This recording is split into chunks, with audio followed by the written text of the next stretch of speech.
हसियो सजनी गुलाब कहिए कने हसियो सजनी गुलाब कहिए फूल झड़ झड़ आहा सोहर सिंगार कहिए कोना हासी करे धक धक करिए कोना हासी करे धक धक करिए रीत दुनिया के हो रीत दुनिया के हमरा खबरदार करिए कने हसियो सजनी गुलाब कहिए कोना हासी करे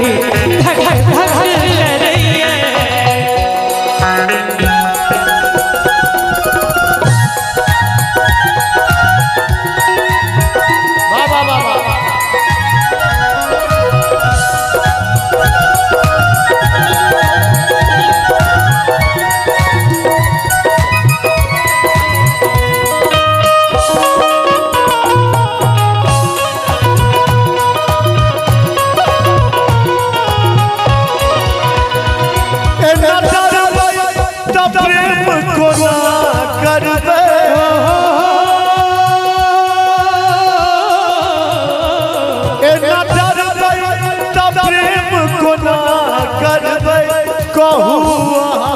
जिंदगी कोना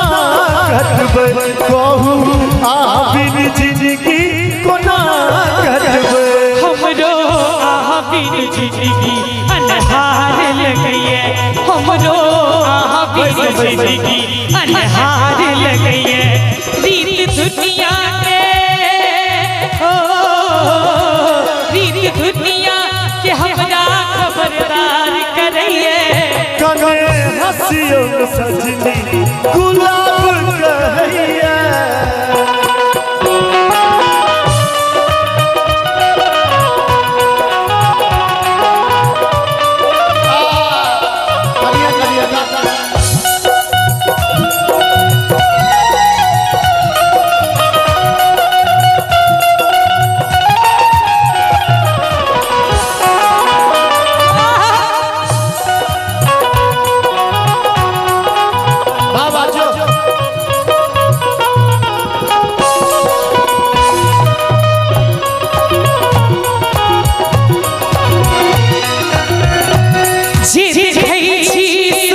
लगइए सपना जे देखै छी सुनै छी लगइए सपना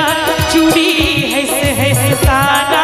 मारिए कंगना चूड़ी है ताना मारिए अवधेश यादव जी जिला बाबा इनका तरफ से 101 रुपया और 100 रुपया जूली झाजी के भेटल एक जगह अवधेश बाबू ने जोरदार ताली बजा दी साहब एना बजियो सजनी करे कटैया एना बजियो सजनी करे कटैया लोग जोरा चोरा चाहे जरे दुनिया ठोर का पैमुदा मन स्वीकार करिए ठोर का पैमुदा मन स्वीकार करिए छोड़ब संग ने हो छोड़ब संग ने जानल जाए जरे दुनिया कने हसियो सजनी गुलाब कहिए कोना हासी करे धक धक करिए कने हसियो सजनी कोना हासी करे